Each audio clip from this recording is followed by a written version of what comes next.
I accidentally found a folder on my wife's phone, full of photos of me, taken through a window. All of them were taken before we even met. It started because I dropped my phone in the sink. Dumb move, yeah. Was washing dishes, watching some old baseball clips on YouTube, and it slipped from the edge into a soapy grave. Dead within seconds.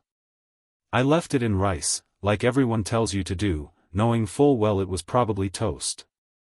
Claire, my wife, handed me her phone without hesitation. Said I could check my email and whatever else I needed. She was always generous like that. Never hid anything. No passcode, no suspicious glances. I wasn't snooping. Let me get that out of the way. I wasn't digging for dirt or playing detective. I just needed to send a work email, check a calendar invite. Then I hit the wrong app.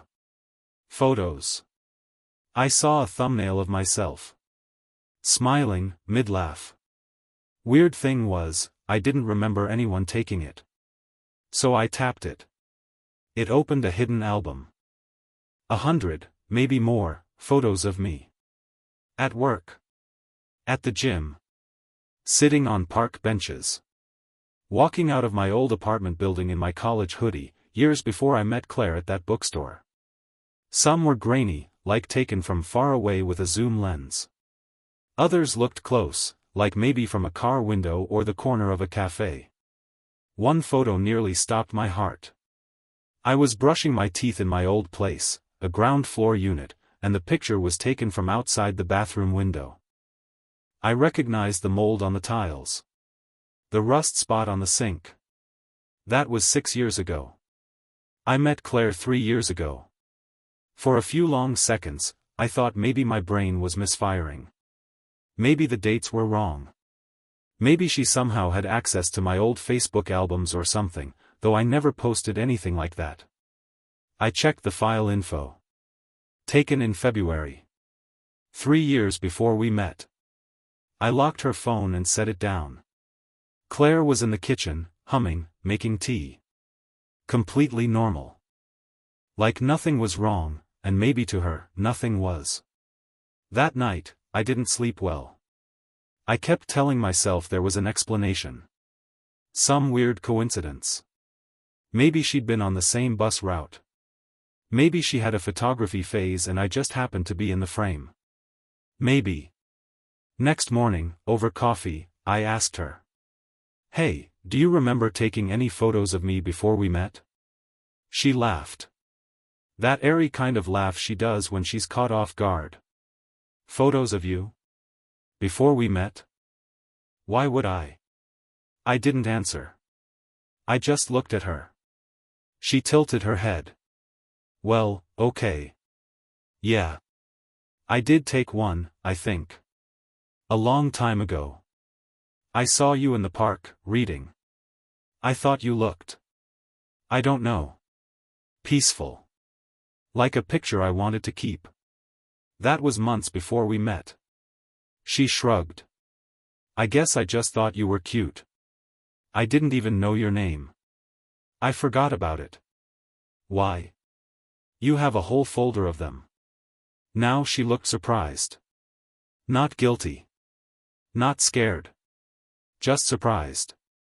Like she didn't think I'd find them, or maybe like she'd forgotten they were even there. She smiled, soft, apologetic. I used to see you around. Before we officially met. I didn't mean anything by it. I just noticed you. You were kind of hard to miss. I wanted to believe her. So I did. For a few days. But the seed was planted. And seeds have a funny way of growing in the dark. After that first conversation, I tried to push it out of my head. Claire was charming. Calm. She didn't get defensive, didn't make it a big deal. Just said she thought I was cute, that she had a little harmless crush, and took some pictures. We all do silly things when we're young, she said. Thing is, she wasn't that young. Those photos were from 5, 6 years ago. She was 27 when we met, she would have been 24 then. Not some wide-eyed teenager. And there were a lot of photos. Not just that one she talked about in the park. The thing about paranoia is that it doesn't explode. It leaks. Slow, like water under a door. I started noticing other things. Claire always knew what I liked. Before I could even tell her. I'd mention a movie, she'd already seen it. I'd bring up an obscure book from my teenage years, she'd quote a passage from it. I read it in college, she'd say. Maybe. Maybe not. One night, we were cooking dinner together. I was talking about my hometown, this little place upstate. Mentioned the name of the street I grew up on, just offhand, and she nodded. I know that one. It's near that big oak tree with the tire swing, right? I stared at her. You've been there? She blinked. No, I think you told me about it once. I hadn't. I was sure I hadn't. That was a tree I hadn't thought about in years, until that very moment. My stomach sank, but I didn't say anything.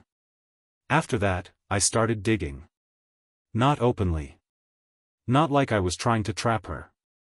I just poked around. Subtle stuff. Her old social media was mostly wiped. Instagram scrubbed. Facebook had a few tagged photos, nothing else. But one night, while she was asleep, I used her laptop. Same password as her phone. She wasn't trying to hide it, I guess. There was a folder called Archive. Inside were screenshots. Dozens of them. My old Facebook posts. Twitter rants from when I was 21 and angry at the world. Photos of my ex-girlfriends, not just saved, but organized by year. And in one subfolder, journal entries. Not mine. Hers. Written like field notes. Tuesday, 4:15 p.m., walked past the deli again, he was inside. Same gray coat. He always orders the pastrami on rye, no mayo. Stands when he eats. Thursday, 6:02 a.m., leaves for work early today.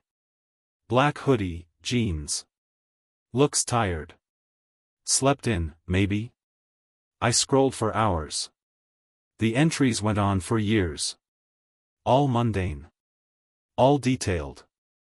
She wrote about where I parked my car, how often I wore certain shirts, what time I left my gym. There was even a map drawn in one entry, showing the bench I sat on every morning before my shift at the office. I closed the laptop and just sat there. My wife, the woman I thought I met by chance, had been tracking me like a case study. I didn't sleep that night. I laid next to her, listening to her breathe. Wondering what else I didn't know. Wondering if I'd ever really made a single choice in our relationship, or if it had all been orchestrated. Curated. I kept trying to tell myself it didn't mean anything. People get obsessed, sure. Maybe she had a crush. Maybe she thought I'd never notice, and when we finally did meet, when I walked into that bookstore and asked about the Kerouac on the shelf, maybe that was genuine. But then I remembered something. That day, the bookstore, she wasn't behind the counter. She was already walking toward me. With the book in her hand. Like she'd known I was coming. I tried to confront her. Softly. Didn't want to come out swinging. Just hinted. You remember how we met? I asked one night, while we were watching something forgettable on Netflix. That day at the bookstore? She smiled without looking up. Of course. You were standing by the poetry shelf, thumbing through Bukowski like a closet romantic. Right, I said. And you were already walking toward me. She shrugged, casual. I saw you come in. Thought you looked lost. I had the Kerouac in my hand, remember? You asked about it. I nodded. Felt like fate, she added. I wanted to believe her. But I remembered how she had the book before I asked. Not because she was reading it, but because she knew I was going to ask. She always had that kind of timing. She'd finish my thoughts, predict my cravings, hum songs I hadn't said aloud yet. It used to feel like magic. Now it just felt planned. I waited until she went to the gym one Saturday. Her routine never changed, yoga from 10 to 11, and I went back to her laptop. Dug deeper. In a buried subfolder labeled with some random string of letters, not even words, just gibberish, I found a single audio file. Dated 2 years before we ever met. It was her voice. Clear as day. But not speaking to me. Subject appears to follow a strict schedule. Leaves apartment at 6:57 every morning, walks east 3 blocks, boards the 7:10 bus. Reads during commute, always non-fiction. Eye contact minimal. Maybe guarded or simply unaware. I need to create a point of contact. A natural collision. Pause. A soft exhale. Maybe the bookstore. I sat there for a long time after it ended. Not thinking. Not moving. Just listening to the blood in my ears. This wasn't a coincidence. This wasn't a crush. This was a target. And I was the mark. After that, it was like once you tune into a certain frequency, you can't unhear it. I started rewinding everything. Our first kiss, perfectly timed, right after I opened up about my dad passing. Her favorite movie, the same obscure 80s noir I used to write about on my blog in college. She didn't share my interests. She collected them. Crafted herself around them like she was building a mirror. I didn't even know what she really liked. Who she really was. And the worst part? I wasn't sure I ever had. For a while, I tried to act normal. Eat dinner. Watch shows. Sleep beside her. But every moment felt counterfeit. It's like waking up in your house and realizing someone rearranged the furniture while you slept. Subtle enough that you almost miss it, but wrong enough to set your teeth on edge. I stopped using her laptop. Stopped checking her phone. Because what I'd already seen was enough to keep me awake for a lifetime. But paranoia has a way of chewing through restraint. I couldn't let it go. I remembered an old friend, Jenna, someone I'd dated years before Claire. Nothing serious, just a few months in my late 20s. We hadn't spoken in forever, but I still had her number. I sent a text, "Hey. Random question. Do you remember if someone named Claire ever reached out to you?" This would have been a few years ago. She didn't answer right away. Long enough that I regretted sending it. Then, 4 hours later. Yeah, actually. Weird. Some girl messaged me on Instagram, like 3 years ago. Said she was doing a podcast on modern dating. Wanted to interview me about past relationships. She asked about you specifically. I ignored it. My stomach dropped. I replied, "Do you still have the message?" 10 minutes later, she sent a screenshot. It was Claire's face. Different hair, different username, but same smile. The same one she used when meeting my parents for the first time. The same one I'd fallen for. The message read, "Hi Jenna. I'm producing a podcast on the psychology of relationships and would love to chat with you. I saw you used to date someone I'm covering, just hoping for insight, nothing too personal." That word again. Covering. Like I was a case. A file. That night, I stayed up while she slept. Just watched her. She didn't look sinister. She never did. She looked peaceful. Like someone who believed the world she built was still intact. The next day, I skipped work. Drove out to my old neighborhood. The apartment I lived in before we met, ground floor, cracked sidewalk, that busted vending machine in the lobby. I found the building manager. Told him I'd lived there years ago, asked if he remembered anyone odd hanging around. At first, he shrugged me off. But when I described Claire, or the version of her I knew, he raised an eyebrow. Redhead? Always wore sunglasses? Yeah. He nodded slowly. She used to park across the street. Stayed in her car for hours sometimes. We thought she was a private investigator or something. I nearly called the cops once, but she'd be gone before they showed up. What year was this? 2020, he said. Maybe 2019. I met Claire in 2022. After the building manager, I stopped for gas. Hands trembling on the steering wheel, heart thudding like I'd just outrun something. But I hadn't even started running yet. When I got home, Claire was in the kitchen, chopping onions, humming like always. The smell of garlic hit me before the door even closed behind me. She looked up and smiled. "Hey, babe. You're home early." I lied. Told her work let us out early. Budget cuts. Some excuse. She didn't blink. Didn't press. But she looked at me a beat too long. Like she was reading something behind my eyes. Something I was trying to bury. That night, I couldn't eat. Said I wasn't feeling well. She touched my forehead, kissed my cheek, told me to rest. She was always gentle. That was the hardest part. There wasn't anything bad on the surface. No screaming, no abuse, no visible crack. Just that hum beneath it all. That off-key note in a song you used to love. I waited until she was asleep and crept into the guest room. Locked the door.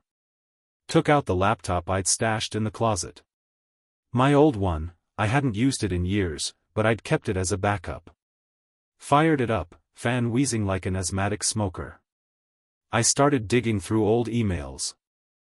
Searched my inbox for anything connected to her name. One hit. An email from a local arts collective. I'd subscribed years ago when I was into spoken word stuff. The sender? Claire Thomas 82 at Veramail.net. The subject, call for volunteers, Kerouac tribute reading this Saturday.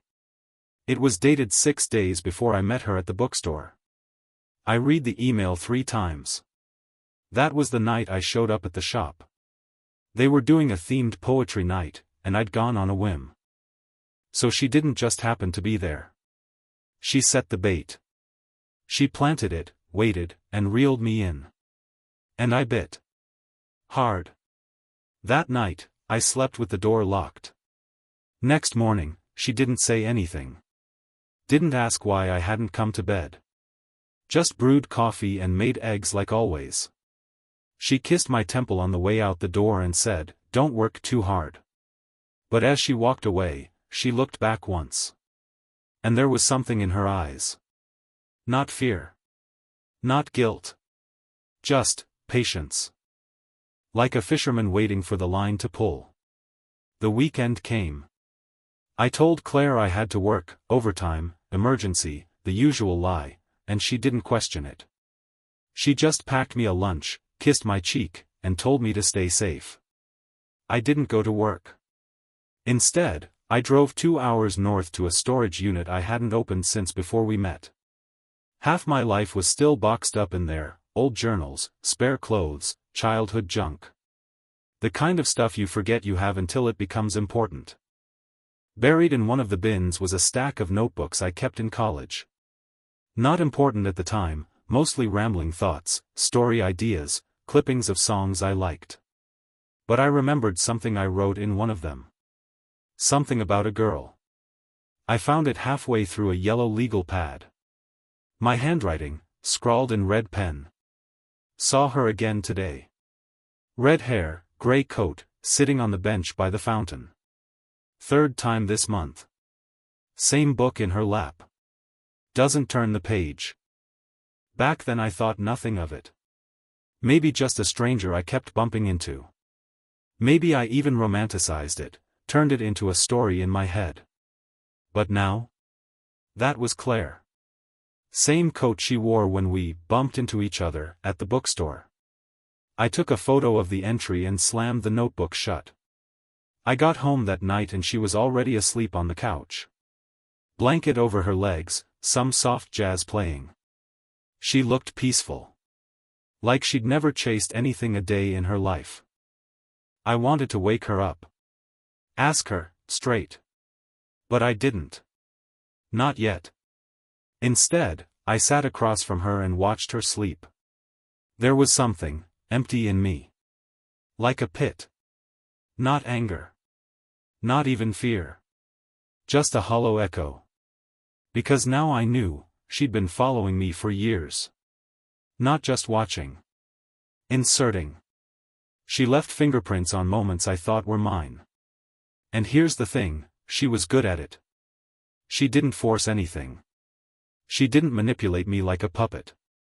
She just nudged. Gently. From the edges. Guided me.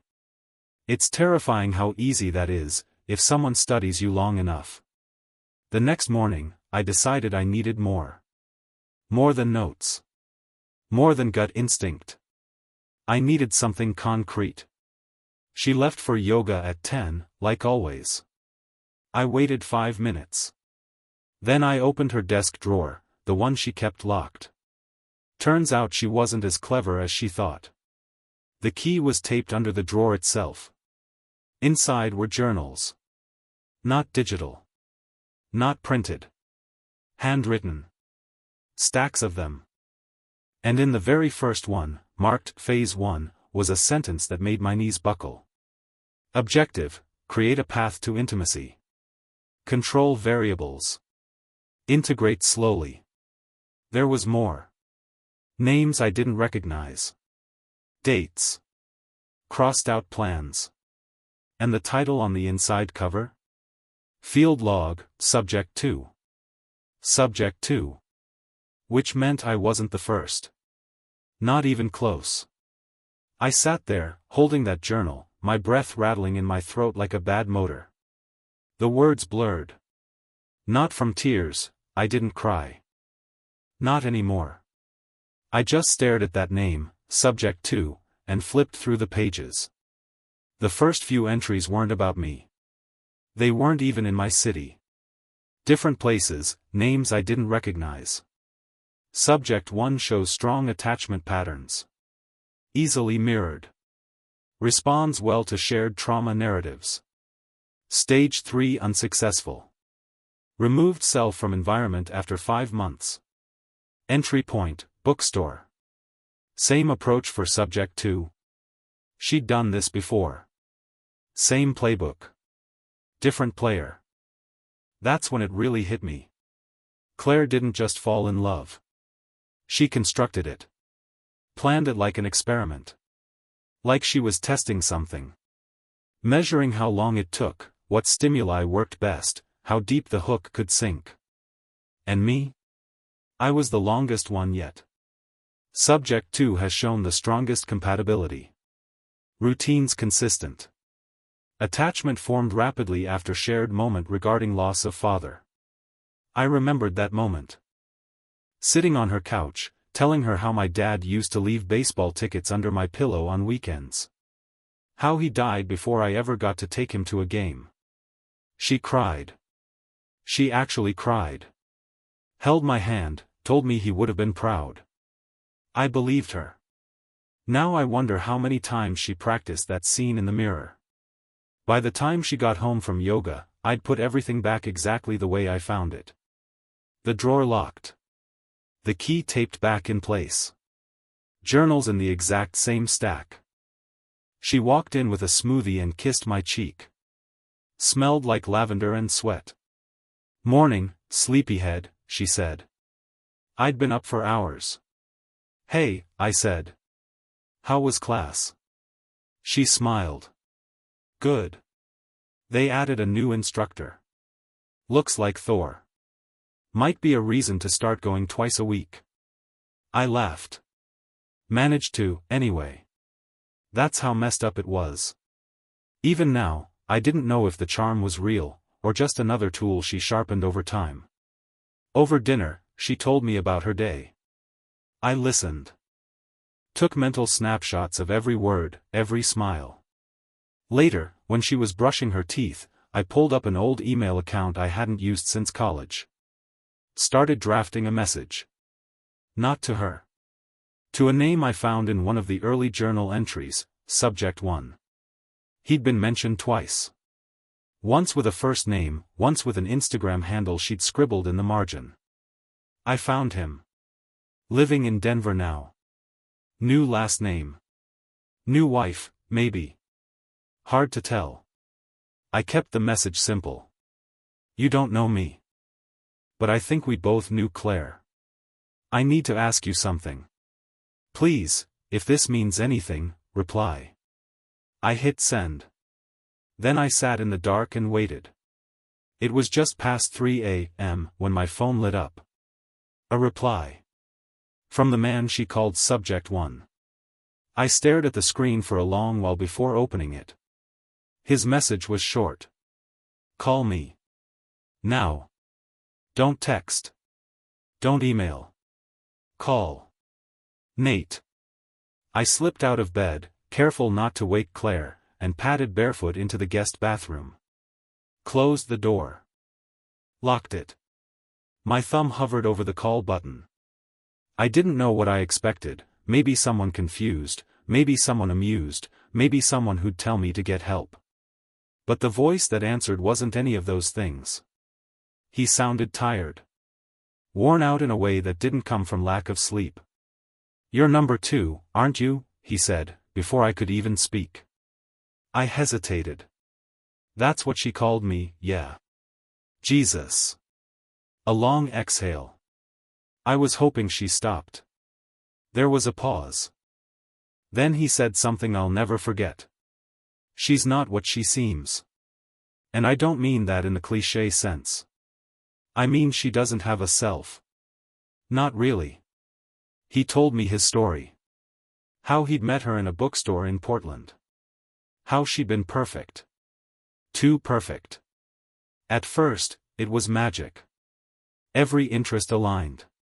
Every insecurity met with compassion. She remembered things he didn't even know he said. Predicted his moods, his habits, his needs. She made me feel seen, he said. Like nobody ever had. Then the cracks showed. One night, he found her staring at him while he slept. Just watching. No expression. No blinking. And once, when he got sick and cancelled plans with her last minute, she'd shown up anyway, with soup, tea, and a prescription he hadn't even told her about. I asked how she knew. She just smiled and said she could tell I had strep. Who guesses that? After 6 months, he confronted her. She broke down. Said she was afraid of losing him. Said she'd followed him for a while before they met. That she felt drawn to him. Called it fate. He let it go. For a while. But the last straw came when he found a flash drive in her purse. Labeled simply, Nate, Phase 2. Audio logs. Journal entries. Plans. She was documenting everything, he said. Like I was a subject. A case study. When he tried to leave, she didn't scream. Didn't beg. She just watched me pack. Like it didn't matter. Like she already knew how it would end. He changed his number. Moved states. Married someone else. That was 5 years ago. I still don't know what she wanted, he said. She doesn't steal. She doesn't ask for money. She doesn't threaten. What does she do? He was quiet a moment. Then, she inhabits. Be careful. She's not done with you yet. I thanked him. Hung up. Sat in the bathroom until sunrise. Claire was already up by then, standing at the kitchen sink, watching birds through the window. She turned to me and smiled. Did you sleep okay? I nodded. Lie number. I lost count. Because that's what it had become now, a cold war of smiles and secrets. And I didn't know how much longer I could pretend I didn't know. I started packing in secret. Just a duffel bag, cash, passport, clothes, my old laptop, backup drives. Things I could grab fast. Every step was cautious. Quiet. Claire hadn't confronted me, but she'd stopped pretending. The way she looked at me had changed. Not angry. Not sad. Just aware. Like a chess player who already saw the checkmate 6 moves ahead. She started cooking more. Cleaning obsessively. Always humming. Always smiling. It was like watching someone roleplay domestic bliss while waiting for the curtain to fall. One night, I woke up and she wasn't in bed. I found her sitting on the couch in the dark, staring at nothing. She didn't move when I called her name. Just sat there, spine straight, hands folded in her lap. Finally, she said, "You're different now." My throat went dry. "What do you mean?" She turned to look at me. Her eyes didn't blink. "I mean you're not trying to understand anymore. You're just waiting to run." I didn't answer. She smiled. "It's okay. I planned for this too." Then she stood, walked past me, and whispered, "If you leave, I'll still be the best thing that ever happened to you." The next day, I noticed something new in the trash. A pharmacy bag. Empty pill bottles. Prenatal vitamins. She hadn't told me she was pregnant. And maybe she wasn't. Maybe it was just part of the script. One of the reintegration strategies. I didn't ask. Couldn't. My heart felt like it was full of glass. I started sleeping with the door locked again. Kept my phone in my pillowcase. The burner phone in my sock drawer. Keys in my jeans pocket. Because whatever this was, this thing we'd become, it wasn't marriage. It was a hostage situation with wedding rings. Last night, I woke up to the sound of the guest room door creaking open. Except I'd locked it. I sat up, heart pounding. Footsteps. Soft. Barefoot. Moving away. I waited until they were gone, then got out of bed and opened the door. In the hallway, just under the overhead light, was a single note. Folded. My name written on the front. Inside, in her handwriting, were 4 words. "Don't forget who chose who." I left at 4:17 a.m. Didn't say goodbye. Didn't write a note. Didn't even close the door behind me, just let it drift open into the dark. My bag was already in the car. Engine cold. I rolled down the street with the headlights off until I was 2 blocks away. Only then did I breathe. I drove without stopping for 3 hours. No music. No calls. Just the hum of tires and the occasional highway sign glowing like a warning I couldn't read. I didn't go home. Didn't go to work. I'd saved up some time off, stashed some cash. Enough to disappear for a bit. Hole up in a motel with thin walls and cheaper coffee. I changed my number. Switched banks. Killed every account she might have known. Still, I couldn't shake the feeling that she'd find me. That maybe she was already 2 steps ahead. I tried to make sense of it. Journaled. Drew timelines. Looked at it from every angle. How long had she been planning it? Why me? But those questions didn't help. Because no matter what answers I came up with, none of them made the memories less real. That bookstore smile. The way she laughed when she burned the garlic bread. The quiet car rides with her hand on my knee. Were they fake? Or worse, were they real to her, too? That's what haunted me. She didn't just trick me. She believed it, too. Believed in us. Believed in what she built. That made it harder to hate her. And harder to ever trust anyone again. A week after I left, I got a letter. No return address.